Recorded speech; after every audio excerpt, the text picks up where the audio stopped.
बार फिर ना एक लड़की, एक औरत, एक कलयुगी बहू ना मतलब शर्मसार कर दी उस रिश्ते को।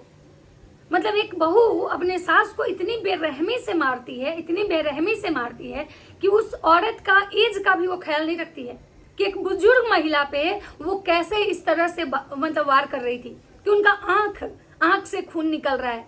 मतलब लोग के अंदर का इंसानियत कैसे खत्म हो जाता है, हमको ये समझ में नहीं आता है। मेरा कहना है कि अगर बहन तुम उस घर में नहीं खुश थी, उस रिश्ते में तुम नहीं खुश थी, तुमको इतने अपने सास से परेशानी है तो बंटवारा कर लेती, अलग रहती बट के।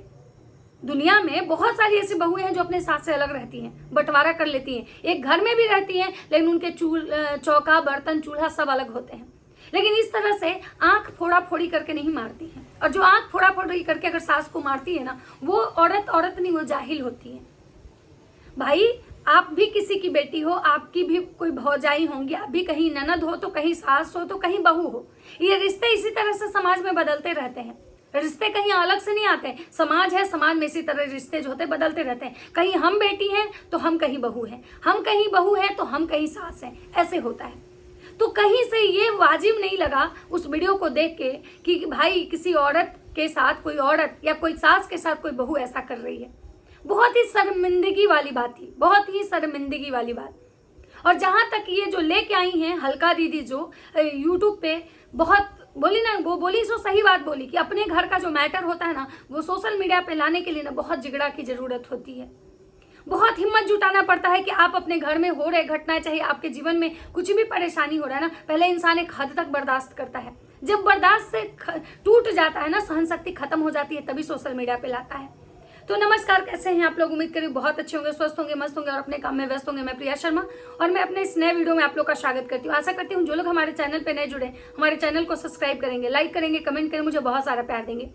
आज मैं बात करने आई हूँ हल्का दीदी की, कि हल्का दीदी की मम्मी के साथ जो हुआ वो सही में बहुत शर्मिंदगी वाला था। बहुत ही मतलब क्या बोले, दर्दनाक भी था। कोई महिला, कोई बुजुर्ग महिला, मतलब इतना, मतलब कोई एक जवान औरत मार रही है, उनके फेस पे मार रही है, उनकी आंखों पे मारी है और आंखों से ब्लड निकल रहा है। उस औरत को इतना भी दया नहीं आया कि भाई अगर इस औरत को आज कुछ हो जाता है तो हम आजीवन लोगों को क्या मुंह दिखाएंगे, लोगों को हम क्या जवाब देंगे। इंसान का एक परिवार ही को जवाब देना नहीं होता है, समाज को भी जवाब देना होता है। और अगर आपको उस रिश्ते में नहीं रहना है, आप उस रिश्ते में खुश नहीं थी, अपनी सास से नहीं खुश थी या किसी से भी खुश नहीं थी, तो आप अलग हो जाती। जैसा कि हल्का दीदी बताई कि भाई वो जो औरत है वो इस घर ससुराल में रहती भी नहीं है, वो रहती है अपने परमानेंट अपने मायके में, लेकिन ससुराल में उनका हुक्म चलता है। 7 सालों से वो ऐसा कर रही है, उनके पति बाहर रहते हैं। तो भाई मुझे यहाँ पे एक चीज ये भी कहना है कि अगर आपके भाई 7 सालों से अगर बर्दाश्त कर रहे थे और उनको लग रहा था कि हमारी बीवी कोई परिवार पसंद नहीं है, हमारी बीवी खुश नहीं है इस परिवार में, तो या तो अपनी बीवी को लेकर अलग हो जाते, या तो फिर जो उनकी बीवी के साथ अगर उनको नहीं रहना था तो रिश्ता तोड़ के अलग हो जाते। क्योंकि अगर आपके भाई बर्दाश्त करते गए तो शायद ये भी एक कारण है कि आपकी जो भाभी है उनका मन बढ़ते गया। क्योंकि जब इंसान एक बार गलती करता है, उस सब में अगर कोई एक्शन ले ले तो वो गलती दोबारा नहीं होता है। अगर गलती कोई करता है, ठीक है, 1 बार माफ किया जाता है, 2 बार माफ किया जाता है, 3 बार माफ किया जाता है, लेकिन बार बार अगर कोई गलती करे और अगर आप माफ करते हो तो कहीं ना कहीं आप उसकी गलती को बढ़ावा देते हो। और कहीं ना कहीं ये इस घटना में यही चीज हुआ है। क्योंकि जैसा हल्का दीदी कही कि भाई हम लोग उनके डर से मैके नहीं जाते थे, क्योंकि वो वहां अपने मैके में रहती थी और वहां से ही कहती थी जब हम लोग जाते थे कि अपनी बहनों का सामान निकाल के फेंक दो। तो मैं यहाँ पे हल्का दीदी से कहना चाहूंगी कि भाई आप भले ही चलिए, लेकिन इतना तो आपका अधिकार था ना उस घर में कि भाई वो घर मेरा भी है। आप लोग को एक बार अपने मतलब भाई से बात करना चाहिए था कि भाई ऐसा कैसे होगा। तुमको अगर मतलब नहीं पसंद है मेरी मम्मी, हम लोग नहीं पसंद है, तो तुम बांट के अलग हो जाओ, तुम अपनी बीवी को लो और साइड हो जाओ। भाई आपके भाई तो अच्छे हैं, भाभी भले ही गलत है, भाई तो आपका सुनता था, उससे आप कह सकती थी। क्योंकि कहीं ना कहीं आप लोग इतना, जब आपकी जो भाभी है इतनी खतरनाक औरत थी, उस खतरनाक औरत के साथ आप अपनी माँ को छोड़ी हुई थी। सोचिए कि आपकी माँ जो थी हमेशा मौत के मुंह में थी, वो औरत मारी, हो सकता था कि वो औरत कुछ और कर सकती थी उनके साथ। जब आप लोग को पता है कि औरत की मानसिकता सही नहीं है, औरत हमारे परिवार को देखना पसंद नहीं करती, हम लोग को देखना पसंद नहीं करते, फिर उस जगह पे अकेले एक बूढ़ी औरत को छोड़ना, अकेले एक माँ को छोड़ना, एक बूढ़ी औरत को छोड़ना कहाँ तक सही था। क्योंकि कहीं ना कहीं गलती जो है इधर से हुई है, क्योंकि तभी शायद उस औरत का मन बढ़ते गया। आज इतना मन बढ़ गया, इतना मन बढ़ गया कि वो औरत मतलब किसी के जान लेने पे उतारू हो गई। आज उनकी मम्मी के आंखों से ऐसे खून निकल रहा है। हल्का दीदी का कहना है कि उनकी मम्मी का आंख का ऑपरेशन हुआ था, लेंस लगा हुआ था, उनकी मम्मी की आंखों में टांका पड़ा हुआ है, जो 2 उनके टांके भी टूट गए हैं। आज बताइए, जैसा हल्का दीदी कह रहे हैं कि पता नहीं मेरी मम्मी का आंख शायद खत्म हो जाएगा, अब उनकी मतलब आंख जो है रोशनी खत्म हो जाएगी, वो आंख अब सही नहीं होगा। एक बात बताइए, अगर किसी का आंख खराब हो जाता है तो बताइए कोई इंसान किसी को आंख दे सकता है? नहीं दे सकता है। तो सोचिए कि वो औरत कितनी जाहिल थी, कितनी जाहिल थी कि भाई मतलब ऐसे किसी बुजुर्ग महिला को मारती है। आज समाज में करती 10 औरतें हैं, बदनाम पूरी औरतें हो जाती हैं। जाहिल 10 औरत होती हैं, 10 ही ऐसी औरतें होती हैं जो इस तरह की घटना को अंजाम देती हैं, लेकिन 90% जो औरतें जो होती हैं ऐसा कर 10% जो अच्छे भी होते हैं ना उसमें पिस जाते हैं। आज हल्का दीदी आवाज उठाई, बहुत अच्छी बात है, क्योंकि अगर एक बेटा अगर नहीं उठा रहा है आवाज, ये आवाज तो उनके भाई को उठाना चाहिए था।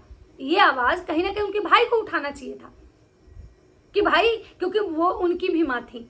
बेटियां तो बाद में आती हैं, पहले तो वो बेटा, क्योंकि धन जो होता है ना, माँ बाप का जो धन होता है उसका भोग बेटा करता है। बेटियों को कुछ नहीं मिलता है, बेटियों को शादी के बाद ससुराल भेज दिया जाता है। उनका सिर्फ मैके से इतने रिश्ता रहता है कि आप आओ 4 दिन अगर रहो, परिवार अच्छा है तो, अगर आपके भाई भाभी का नेचर अच्छा है तो आप 4 दिन 10 दिन गर्मी छुट्टी, होली, दशहरा आप आ सकते हो। लेकिन जो माँ बाप का जो प्रॉपर्टी होता है उसका सुख भाई भोगता है।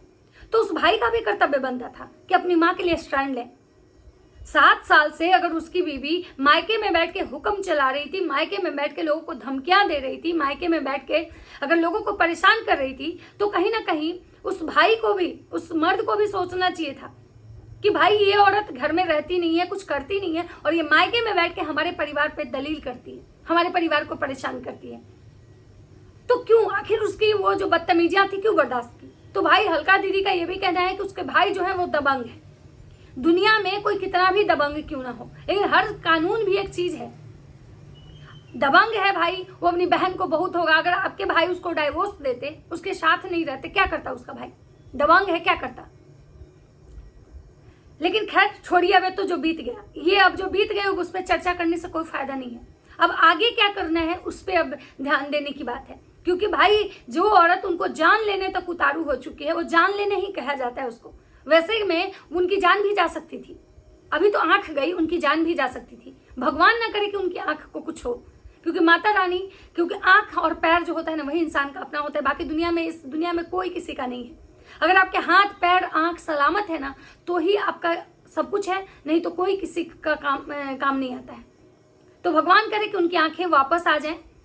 और मैं इस वीडियो को इसलिए बना रही हूँ क्योंकि हल्का दीदी खुद बोली कि भाई आप लोग ज्यादा से ज्यादा इस वीडियो को बनाइए, क्योंकि ये बात किसी हल्का दीदी की माँ की नहीं है, ये हर किसी के घर में सास है, हर किसी के घर में बहू है, हर किसी के घर में नंदे हैं। भाई झगड़ा होता है, हर परिवार में झगड़ा होता है, ऊंच नीच हर परिवार में होता है, कलह कलेश कहाँ नहीं है, हर परिवार में होता है। कोई सी ऐसी सास और बहू को आप देखिए, बहुत कम ही सास बहू ऐसी हैं जो फ्रेंडली होती हैं, जो माँ बेटी की तरह रहती है, नहीं तो हर घर में मतलब खटास होता है।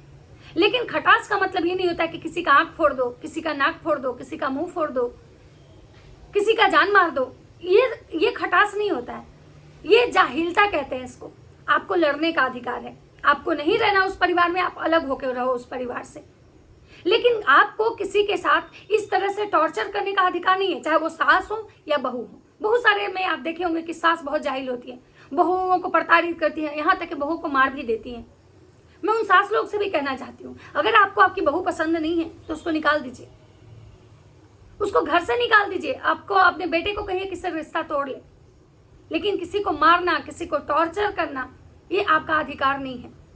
तो पता नहीं ये जो कलयुग है ना, पता नहीं समाज कहाँ जा रहा है। अभी ज्यादातर मतलब ज्यादातर महिलाओं का ही केस आ रहा है कि महिलाएं ही हैं जो एकदम समाज में मतलब क्या बोले तहलका मचाई हुई है, भगदड़ मचाई हुई है। जहां देखिए वहां से औरतें ही आ रही हैं कि औरत ही गलत है, और कहीं ना कहीं ये साबित भी हो रहा है। सोनम को देखिए, राजा रघुवंशी में देखिए, इस घटना में देखिए, इनकी एक बेटी भी है छोटी सी, सोचिए इनकी भी एक बेटी है और ये भी किसी की बेटी है, और ये अपने सास के साथ ऐसे कर रही हैं। कल के डेट में अगर इनकी बेटी को कुछ झेलना पड़ा तो। अब हम बात करते हैं हल्का दीदी का। अब हम बात करते हैं हल्का दीदी का, कि हल्का दीदी सबके लिए न्याय मांगती हैं। उनको वाईटी पे न्याय की देवी कहा जाता है, और वो बहुत बार ऐसा साबित भी की हैं कि वो लोगों के लिए लड़ती हैं। क्योंकि जब जगत भैया वाला कांड हुआ था, जब उस समय जगत दीदी जगत भैया वाला, तो उस समय भी हल्का दीदी ही थी जो सबसे पहले शुरुआत की थी इस चीज का। सबसे पहले वही कूदी थी इसमें, उसके बाद ही बहुत सारे चेहरे आए, बहुत सारा घटना बाहर आया। राजवीर जी के केस में भी आप हमेशा देखिए, पड़ोसी से झगड़ा करना हो, अंकल जी से करना हो, या पड़ोसी के से अपनी मर्द के सामने बात रखना हो, अंकल जी के पास बात रखना है, पुलिस प्रशासन करना है, कोर्ट कचहरी, केस को आगे बढ़ाना, केस का फीडबैक क्या है, सारा हल्का दीदी करती है। तो आज बात अब जब तो हल्का दीदी के घर पे आई है, तो मुझे तो नहीं लगता है कि वो चुप रहेंगे, और मैं चाहती भी हूँ को चुप ना रहे भाई। हो सकता है कि अगर आज वो अपनी माँ के लिए लड़े तो उनको देख के कल हो सकता है दूसरी बेटियों को भी हिम्मत मिले अपनी माँ को न्याय दिलवाने के लिए। क्योंकि बहुत सारी जो बेटियां होती है ना, ये सोच के चुप हो जाती है कि भाई हमारे भाई भौजाई का मैटर है, रहना हमारी माँ को जिंदगी भर अपने बेटे बहू के साथ है, और वहां पे उस माँ के साथ बहुत सारी गलती, ऐसी चीजें गलत होती हैं, माँ भी बर्दाश्त करती हैं और माँ की बेटियां भी बर्दाश्त करती हैं। तो अगर हल्का दीदी आज ये कदम उठा रही हैं तो कहीं ना कहीं ये बहुत अच्छा है, और उठाना भी चाहिए, क्योंकि भाई बेटा और बेटी में लोग फर्क नहीं होता है, दोनों एक ही माँ से पैदा होते हैं। तो बेटा को भी अधिकार है अपनी माँ के लिए लड़ने का, और बेटी को भी अधिकार है।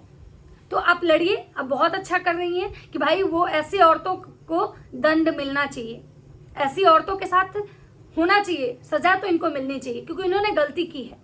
सबसे पहले बात तो कि भाई ओल्ड एज महिला पे हाथ उठाना, भाई अगर आप बराबर के हो तो चलो ठीक है, एक बुजुर्ग महिला पे हाथ उठाना ये कहाँ से सही है, ये बिल्कुल सही नहीं है। और इस पे साथ चुप रहना भी बहुत बड़ा, बोलते हैं ना कि गलती को बढ़ावा देना हो जाएगा। तो हल्का दीदी आप जो स्टेप ले रही हैं आप लीजिए, फिर आगे जैसा होगा आप बताइएगा। चलिए, हम और ज़्यादा इसमें कुछ नहीं बोल सकते हैं, क्योंकि हम बहुत सारी चीज़ें नहीं जानते हैं। और रही बात कि मैं इसीलिए कुछ जजमेंट अभी नहीं दे रही हूँ कि कौन सही कौन गलत, ससुराल वाले गलत या बहू गलत, जब तक कि भाई सामने वाले का भी बात ना सुनूं, क्योंकि एक पक्ष की बात सुन के किसी को गलत और सजा सुना देना गलत है। लेकिन हाँ, यहाँ पे मैं उनको गलत इसलिए बोल रही हूँ, वो जो इनकी बहू हैं, कि भाई एक बुजुर्ग महिला पे उन्होंने हाथ उठाया। तो चलिए मिलते हैं नेक्स्ट वीडियो में। बाकी आप लोग को मेरी बातें कैसी लगी, और अगर आप लोग का भी कुछ राय है इस बारे में तो कमेंट में जरूर लिखिएगा। मिलते हैं नेक्स्ट वीडियो में, तब तक सबको बाय बाय।